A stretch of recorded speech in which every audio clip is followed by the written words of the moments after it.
ये क्या चल रहा है देश में?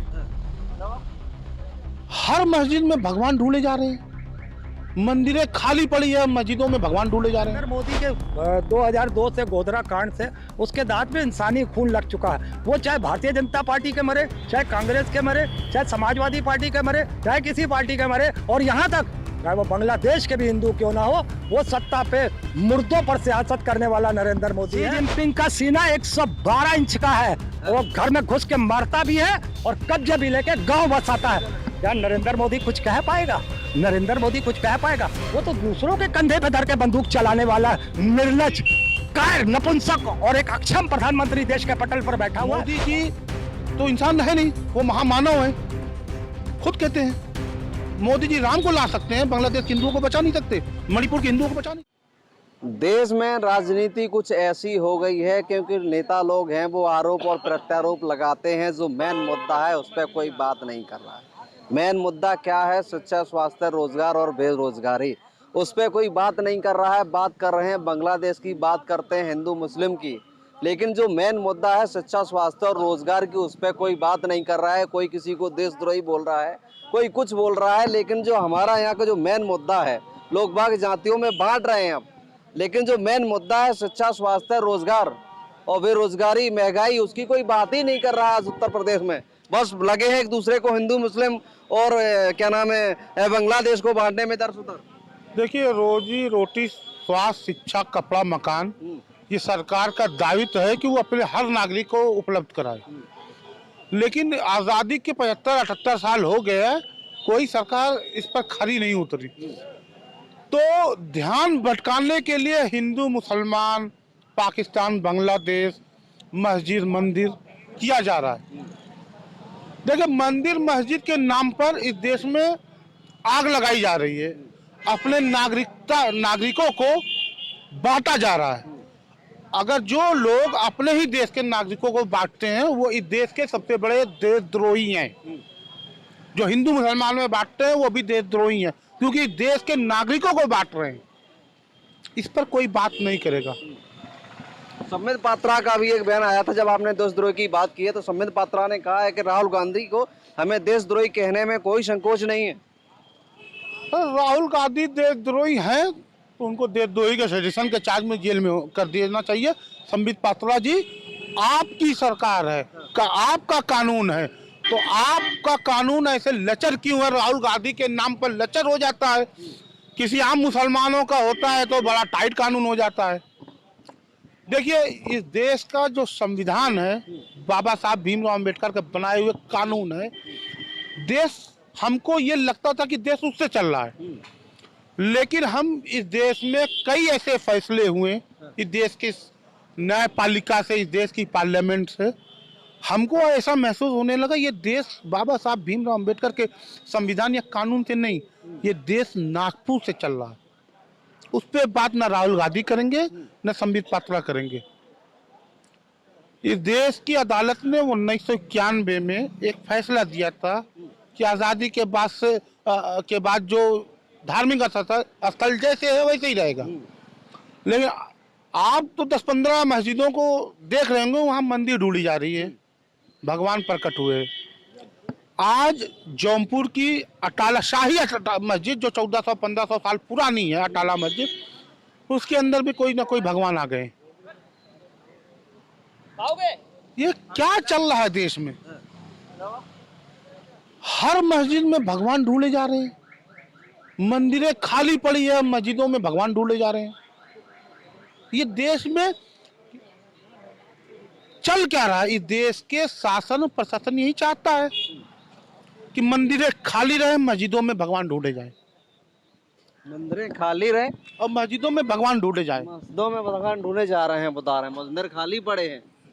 मैं धर्म की बात पे टिप्पणी नहीं करूंगा सबसे पहले, क्योंकि उनका जो बात कही है वो कहाँ से मुकम्मल हुई है उनकी बात, वो मुझे जानकारी नहीं है। आप सवाल पे आए, फिर हो सकता है मैं उनका जवाब दूं। मैं ये कह रहा हूँ, जैसे जो मुद्दा है मैन अपने भारत का, लोग बात कर रहे हैं बांग्लादेश की, भारत की कोई बात नहीं कर रहा है, उत्तर प्रदेश की कोई बात नहीं कर रहा है, शिक्षा, स्वास्थ्य, रोजगार की कोई बात नहीं कर रहा है, बस हिंदू मुस्लिम कर रहे हैं, और क्या नाम है मंदिर मस्जिद कर रहे हैं।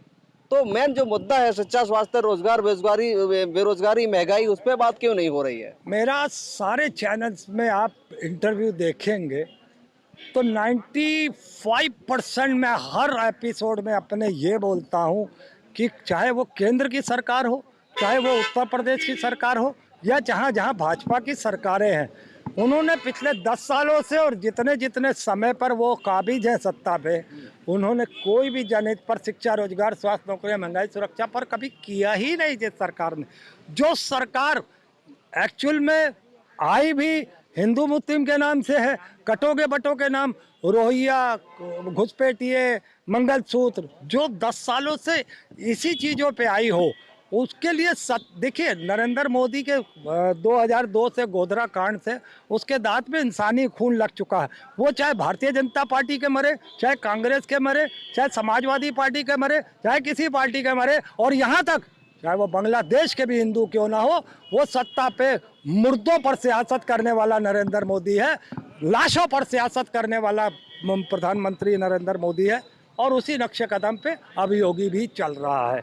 तो कहने का ये मेरा मतलब है कि कटोगे बटोगे, अगर यही चीज़ है चुनाव में आने, गद्दी पाने का और सत्ता में आने का यही एक आसान रास्ता है, तो मुझे लगता है करने दीजिए इन्हें।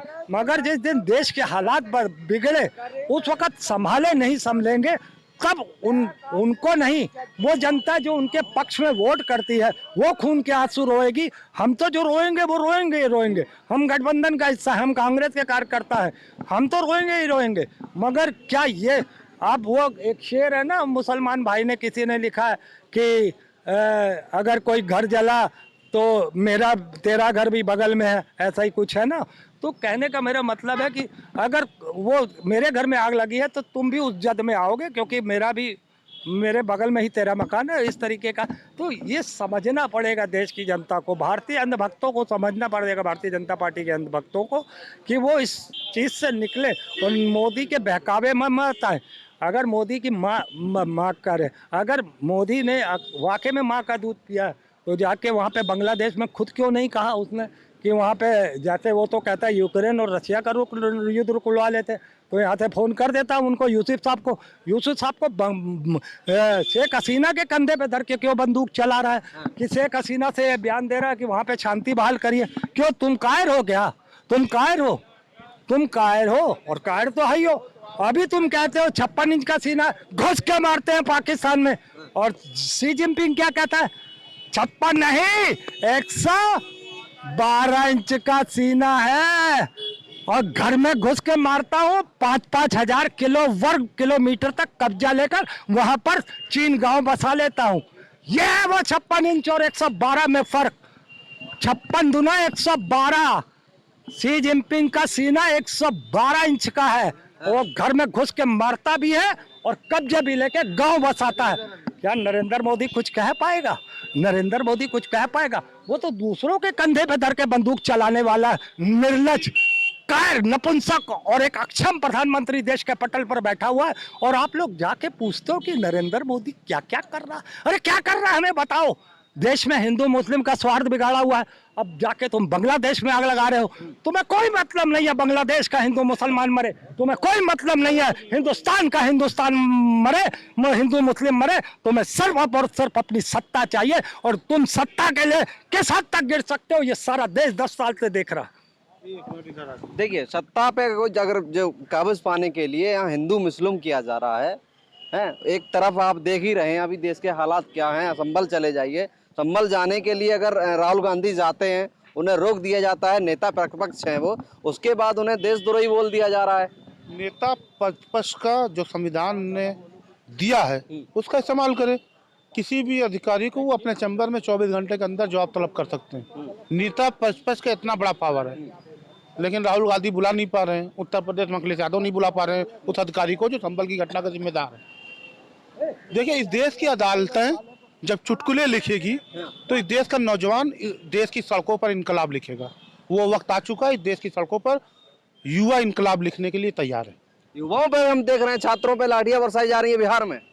तो उत्तर प्रदेश सरकार ने अभी एक कानून लगा दिया, 6 महीने तक उत्तर प्रदेश में कोई आंदोलन नहीं हो सकता, क्योंकि ये हड़ताल नहीं कर सकता, आंदोलन नहीं कर सकता, दोनों मतलब है। देखिए, जहाँ तक देश के हिंदुओं का मसला है, अब इस देश के हिंदू जितना भारतीय जनता पार्टी को वोट दिला सकते थे दिला लिए। अब बांग्लादेश के हिंदू के नाम पर नरेंद्र मोदी जी अपना वोट बैंक को मजबूत करने की कोशिश कर रहे हैं। जहाँ जहाँ तक मुझे याद है कि मणिपुर में हिंदुओं के ऊपर भी अत्याचार, हिंदुओं के ऊपर अत्याचार हो रहा है पिछले 1.5 साल से। इस देश का प्रधानमंत्री मणिपुर नहीं जा सकता, मणिपुर पर बोल नहीं सकता, लेकिन बांग्लादेश पर बोलेगा, क्योंकि बांग्लादेश उस पे वोट बैंक मजबूत होगा। मैंने सुना है कि जयशंकर जी जा रहे हैं।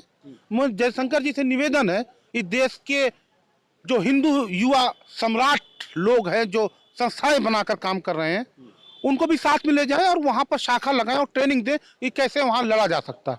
जयशंकर जी जा रहे हैं, साथ में 10-15-20 हजार इस संस्थाओं के लोगों को ले जाएं और वहां शाखा लगाएं। नहीं ले जाएंगे, क्योंकि उनको वोट बैंक चाहिए। बांग्लादेश एक छोटा सा प्रदेश है। मोदी जी तो इंसान है नहीं, वो महामानव है, खुद कहते हैं। मोदी जी राम को ला सकते हैं, बांग्लादेश के हिंदुओं को बचा नहीं सकते, मणिपुर के हिंदुओं को बचा नहीं सकते। जो आदमी इतना पावरफुल है, महामानव है, अयोध्या में राम को ला सकता है, वो मणिपुर के बहन बेटियों की इज्जत को नहीं बचा सकता, या वो बांग्लादेश में हिंदुओं के ऊपर हो रहे अत्याचार को नहीं रोक सकता। ये देश की जनता को सोचना चाहिए, महामानव क्या करेगा? सिर्फ सत्ता की कुर्सी पर बैठने के लिए महामानव है। चलिए इनसे भी जवाब ले लेते हैं। अब देश में राजनीति बांग्लादेश को जो है हिंदू मुस्लिम पे हो रही है। देखिए 2019 का चुनाव जो है तो पुलवामा के नाम से जीता गया था। अब जो है अगले चुनाव जो है सिर्फ बांग्लादेश के नाम पे जीता। वैसे भाई साहब ने कहा कि मणिपुर, क्या वहाँ हिंदू भाई बहन नहीं है? वहाँ की बात नहीं होगी। पूरी तरह से चाइना जो है आगे बढ़ता चला जा रहा है, उसकी बात नहीं होगी। बांग्लादेश पे नेतागिरी करना है, लोगों को हिंदू भाइयों के खिलाफ, एक दूसरे के खिलाफ नफरत भरना है, इसलिए वो बांग्लादेश का आजकल मामला चल रहा है। और गोदी मीडिया को मौका भी मिल रहा है कि और नफरतों में कैसे दो समुदाय को बांटा जाए। मोदी मीडिया को मौका मिल गया। अरे भाई आप जैसे थोड़ी ना, आप लोग तो और मेहनत वाले हैं, ईमानदारी से कर रहे हैं। गोदी मीडिया जो बड़े बड़े प्रोजेक्ट जिनके पास हैं, हाँ। उनकी मैं बात कर रहा हूँ। जो मेन मुद्दा है उस पर बात क्यों नहीं हो रही है? मेन मुद्दा मैं कह रहा हूँ, वो गोदी मीडिया जो है उसी मेन मुद्दे पे कहाँ बात करी? कभी शिक्षा, स्वास्थ्य, सम्मान, कभी आप देखिए कि विपक्ष से सवाल करती है।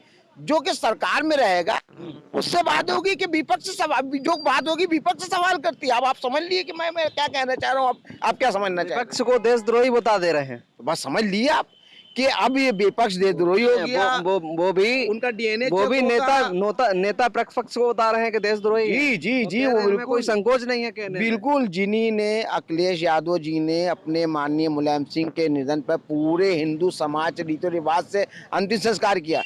मोदी जी ने अपनी माता जी के लिए नहीं किया, योगी आदित्यनाथ जी ने अपने पिताजी के लिए नहीं किया। अब आप समझ लेते कि हिंदू कौन है और सियासत कौन कर रहा है और राज धर्म कौन निभा रहा है, ये आप समझ सकते हैं। सारी बातें इसी में छुपी हुई हैं। चलिए हम लोग पहुंचे थे लखनऊ में और यहाँ की जो जनता है उससे हम जानना चाह रहे थे कि जो मेन मुद्दा है सच्चा स्वास्थ्य, रोजगार, महंगाई और बेरोजगारी, उस पर क्यों नहीं बात कर रहा? क्यों हिंदू और मुस्लिम, क्यों मंदिर और मस्जिद की जो बात है, क्यों बांग्लादेश की बात हो रही है? जो मेन मुद्दा है उन पर क्यों कोई चर्चा नहीं कर रहा है? और भी तमाम ऐसी खबरों को देखने के लिए हमारे साथ बने रहें। तब तक के लिए नमस्कार, मिलते हैं किसी और खबर में।